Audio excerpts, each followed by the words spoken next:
Hi, I'm Drex, and this is Introduction to Poi from Spinballs. In this video, we're going to cover antispin flowers, that is, compound circles in which the hands and poi are turning in circles opposite relative to each other. This results in narrow, sharp petals that point outward away from the performer. For an overview of what flowers are, check out our video on Antispin Flowers. We're going to start learning antispin flowers by spinning the poi clockwise relative to you on the far left side of your body. It doesn't really matter which hand you use, just so long as you get the direction of the spin and side of your body right. Now, drop the poi head down your center line and allow your hand to pass over it as your hand moves over to the right side. The poi should start turning clockwise once again. Now drag the poi head beneath your hand as you move it back over to the left side of your body. Imagine that your hand and poi head are in a race to get back over to the left. Practice going back and forth, dropping and dragging the poi head as you go from side to side. You want to make sure the poi only passes underneath your hand twice in the course of this pattern, once on the drop and once on the drag. When this feels comfortable, we're going to add some additional movement with our hand. So as you move your hand left to right, you're going to reach your hand down towards your waist while the poi head drops down the center line, like so. As you move your hand from right to left, you're going to bring your hand up past your head while the poi head drags underneath it. Think dip and drag, dip and drag, dip and drag. This is what's called a three-petal antispin flower, or triquetra. If we look at the trail that the poi head leaves as we perform this move, we see three long, narrow petals pointed outward away from the performer. Pretty cool, huh?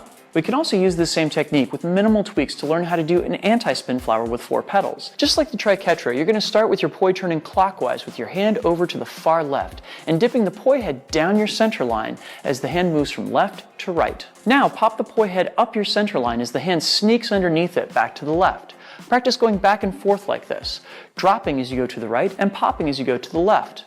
You want to try and perform only a single beat on either side before moving your hand again. Once this gets to feel comfortable, we add more movement to the hand. When going from left to right, you're going to drop your hand down towards your waist as the poi head drops down. When going from right to left, pop your hand up above your head as the poi head pops up. This is a four-petal antispin flower. You should wind up with a petal pointed outward away from you, top, left, bottom, and right, like the arrows in a compass rose. We can also do antispin flowers with 5, 6, or any number of petals we like. The sky's the limit. Like our inspin flowers, we can learn four-petal antispin flowers in all timing and direction combinations. In together time, same direction, think that both poi are starting on the same side of the body and both are dropping down together and popping up together at the same time. Make sure you keep your hands a poi's length apart and your hands parallel at all times. For together opposites, start out to the sides and drop the poi and hands down center, cross your arms, and then pop the poi heads up to get your hands back out to the open position. Practicing performing a butterfly with your arms crossed will be hugely helpful in getting this version down. For split opposites, start with both hands off to one side in split time opposites. Pop one hand and poi up while the other drops down, and bring the hands back together on the other side of your body.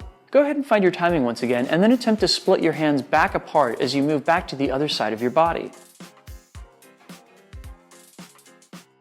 For split time same direction, you're going to start for the first time in wheel plane. Work on holding the poi consistently in split time same direction with one arm forward and the other back. Now pop one poi and hand up while the other drops down, and switch which hand is in front and which hand is in back. Work to find a good split same feel with the poi once again, and pop one poi up while the other drops down to find yourself back in the first position. Work to try and perform this continuously, popping up and dropping down as your hands move around like a swimmer doing the crawl stroke. But wait, can't we do that with triquetras too?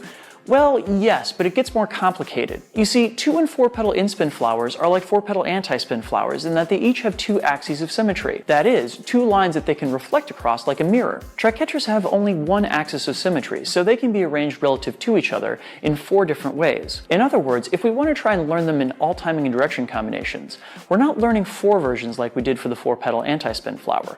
We're learning 16 versions. It's a great challenge if you want to take it up, but I recommend starting with something simpler and working your way there. Antispin flowers look so cool.